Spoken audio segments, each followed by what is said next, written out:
एक समय की बात है, चंपापुर नाम के जंगल में पिंकी नाम की कवि अपने पति कल्याण कवि के साथ रहती थी। वो जंगल से शहर जाने के रास्ते में ढाबा चलाती थी और उस रास्ते से आने जाने वाले यात्रियों को खाना खिलाती थी। उसका ढाबा यात्रियों में मशहूर था। आप भी पिंकी जी है जी, हम शहर जा रहे हैं, आज रात यहीं रुकना चाहते हैं। हम आपकी सेवा में हाजिर हैं, क्योंकि आप 2 लोग हैं, इसलिए आपको 3 रुपए देने होंगे, इसमें आपका भोजन शुल्क भी शामिल है। आपको चलेगा ना? ऐसे भी कोई परवाह नहीं है, लेकिन हमने सुना है हमें यहाँ स्वादिष्ट भोजन और रहने के लिए आराम मिलेगा। क्यों नहीं, अब आप अपने कमरे में जा सकती हैं। भोजन तैयार होने पर आपको बता दिया जाएगा, तब तक आप अपने कमरे में जाकर आराम कीजिए।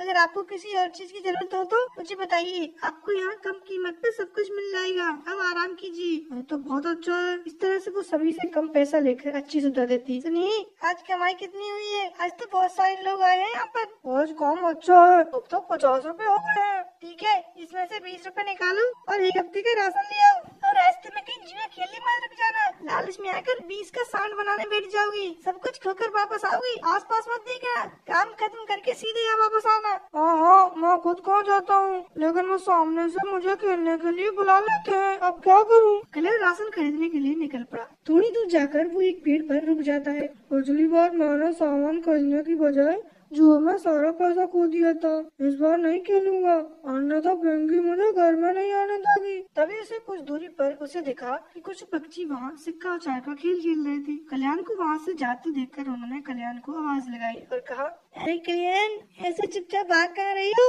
बहुत दिन हो गए हैं तुम्हें देखे हुए।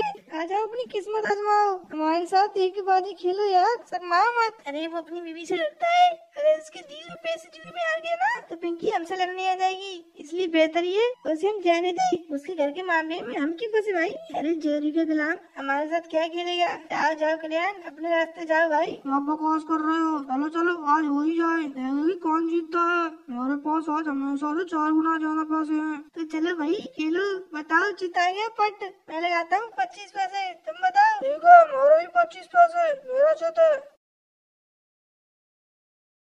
ये तो चित है, कल्याण को 25 पैसे दे दो। कल्याण अब तुम सिक्का उछालो। अब मेरी बारी है, इस बार मैं लगाता हूँ 50 पैसे। अब बताओ कौन खेलेगा ये बाजी? कोई जवाब क्यों नहीं दे रहा? भाई तुम लोग तो कुछ देर पहले बहुत बकवास कर रहे थे, अब क्या हुआ, डर गए? ठीक है, तो इस बार चित मेरा और ये 50 पैसा। ये बाजी मेरी लाओ, मेरे 50 पैसे, और ये लगाया मैंने 1 रुपया। अब कौन आएगा बताओ?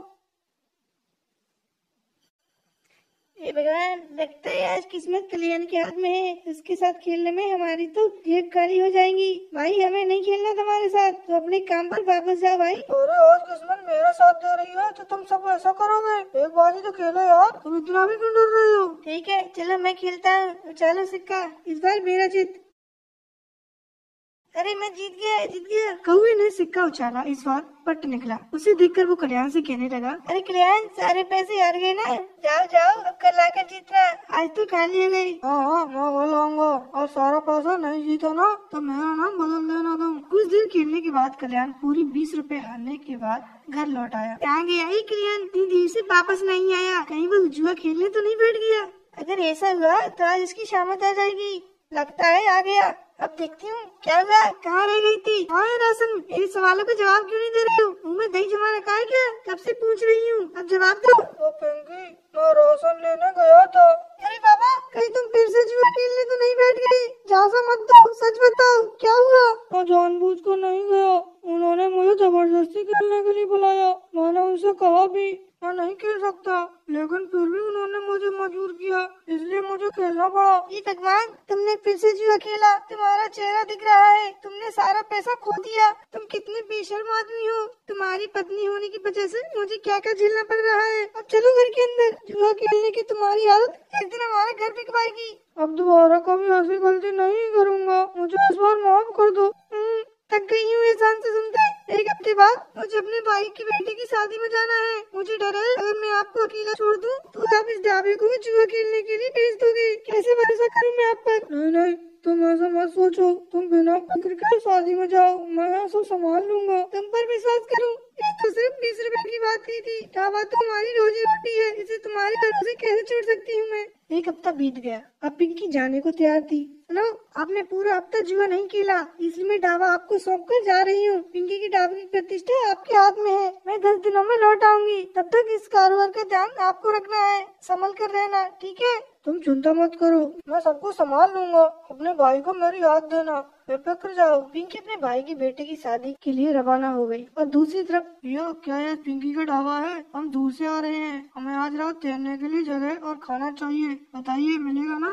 जी, हम हमेशा ग्राहकों की सेवा में हाजिर हैं। आप अपने कमरे में जाकर आराम करें, तब तक मैं 10 मिनट में खाना तैयार करता हूँ, ठीक है? इसका हमको कितना शुल्क देना होगा भैया? ज्यादा नहीं, सिर्फ 4 रुपए प्रति व्यक्ति, यानी आप 2 लोग हैं तो 8 रुपए देने होंगे। इसमें आपका भोजन और आवाज शामिल है। हमारा खाना चखेंगे तो बार बार आएंगे। मैंने तो सुना था शुल्क प्रति व्यक्ति 3 रुपए है, लेकिन आप 4 रुपए कह रहे हैं। हाँ, हाल ही में हमने 1 रुपए की बढ़ोतरी की है, क्योंकि प्रावधान की कीमतें आसमान छू रही है। यहाँ रहने और हमारे खाने का स्वाद चखने के बाद आपको शुल्क ज्यादा नहीं लगेगा। कल्याण ने यात्रियों को कुछ देर के बाद खाना खाने के लिए बुलाया। कैसा है हमारा खाना और मेहमान नवाजी साहब? बहुत बढ़िया है भैया, हमें आपकी सारी व्यवस्थाएं पसंद आई। मेरा एक निवेदन है कि आप कृपया हमारे पैसे अपनी तिजोरी में रख सकते हैं। हमें डकैतों का डर है। जरूर जरूर, क्यों नहीं, बेझिझक रखिए। कल जाते समय आप मुझसे याद से ले जाना। यात्री ने पैसे कल्याण कवि को सौंप दिए और वो चैन से सोने चला गया। आधी रात को सभी यात्रियों ने बाहर से चीखें सुनी और बाहर जाकर देखा तो डकैत कल्याणों की पिटाई करते नजर आए। सारे पैसे मेरे हवाले कर दो,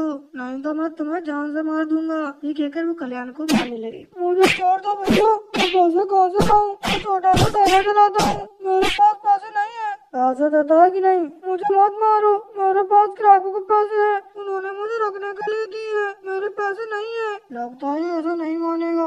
मुझे मत मारो, मत मारो मुझे, मेरे पैसे नहीं है, मेरे पास कुछ नहीं है, मत मारो मुझे, मत मारो भैया। अगर मैं तुम्हें उनके पैसे दे दूं तो मैं क्या मुझे दिखाऊंगा? मेरे ढाबे का क्या होगा? मैं परवाह नहीं किसके पैसे हैं, हमें सिर्फ पैसों से मतलब है। तुम नहीं दोगे तुम्हारी सहमत आ जाएगी। मत मारो मुझे, मत मारो, छोड़ दो मुझे, मत मारो भैया, मैं पैसे नहीं दे सकता। हमें पैसे दोगे तुम्हारी जान बच जाएगी, वरना मरने के लिए तैयार हो जाओ। कोई अन्य विकल्प नहीं बचा। कल्याण ने खुद को बचाने के लिए डकैतों को पैसे दे दिए। यात्री और उसकी पत्नी ने अपने कमरे से ये पूरा माजरा देखा और डकैतों के जाने के बाद दोनों कमरे से बाहर निकले। हे भगवान, तुम्हें इतनी बुरी तरह से पीटा उन लोगों ने, हमें डर था वो तुम्हें मार न डाले। मुझे अपने रकमों की परवाह नहीं है, लेकिन वो लोग आपके सारे पैसे ले गए। हे भगवान, अब मैं क्या करूँगा? हे भगवान। कोई बात नहीं है, आपने उन्हें पैसे दिए, नहीं तो वो आपको मार डालते। आपकी जान बची, हमारे लिए यही काफी है। पैसे तो हम फिर से कमा लेंगे। सालों से हमने ढाबा चला रहे हैं, ऐसी डकैती का अनुभव हमने पहले कभी नहीं किया। इस घटना के बाद उन्होंने अगले ही दिन ढाबा छोड़ दिया और 2 दिनों के बाद एक और अमीर व्यापारी ढाबे पर आया।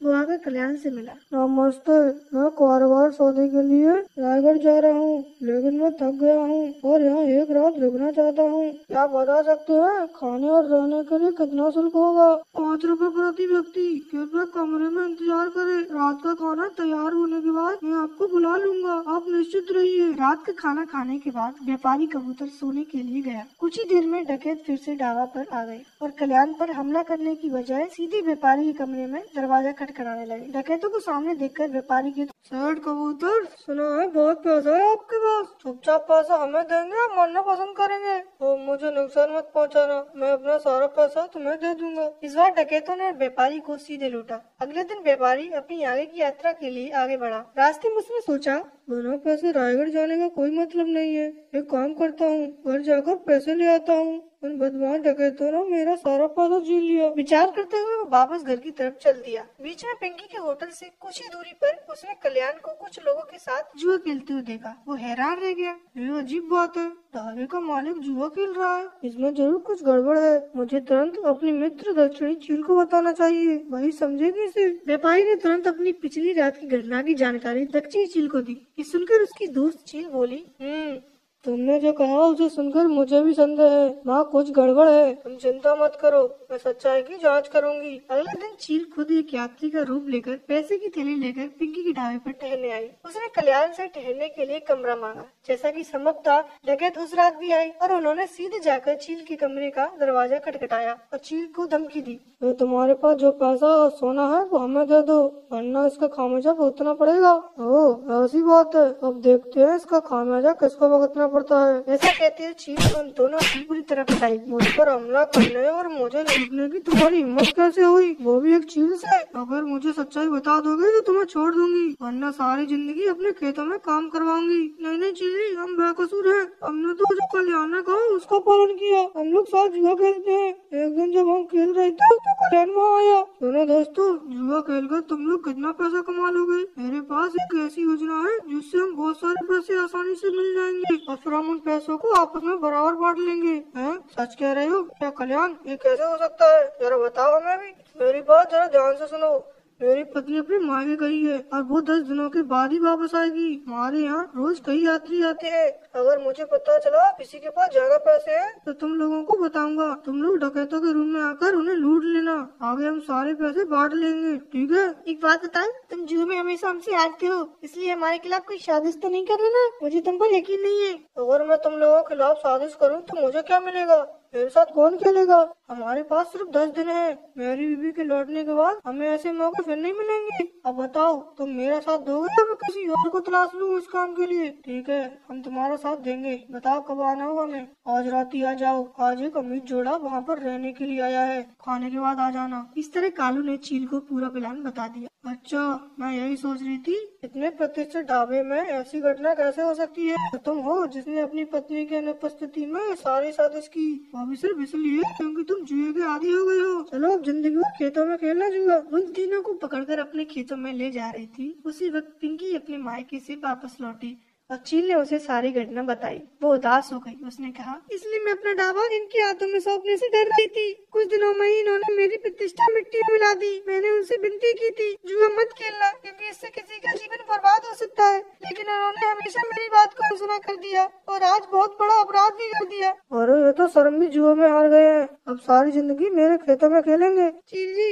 मेरी एक विनती है, इन्हें छोड़ दीजिए। ग्राहकों के नुकसान की भरपाई मैं कर दूंगी। वो तो की बात नहीं है, लेकिन जुए की लत ने उन्हें ये गलत काम करने के लिए मजबूर कर दिया। आगे से जो कुछ भी करेंगे उसकी जिम्मेदारी मैं लूंगी। देखो, तुम्हारी पत्नी तुमसे कितना प्यार करती है। तुम्हारी इतनी बड़ी गलती के बावजूद तुम्हें जेल जाने से बचाने की कोशिश कर रही है। आज तो तुम्हें छोड़ रहा हूँ और तुम सब पर नजर रखूंगी। तुम में से कोई भी जुआ खेलता नजर आया तो फिर मैं तुम्हें अपना भोजन बना लूंगी। बहुत बहुत धन्यवाद चील जी। अगर आगे चलकर इन्होंने कुछ किया तो मैं खुद आपको खबर करूंगी। दोस्तों, अगर आपको कहानी पसंद आई है तो इस वीडियो को लाइक कर दो और हमारे चैनल को सब्सक्राइब कर दो। धन्यवाद।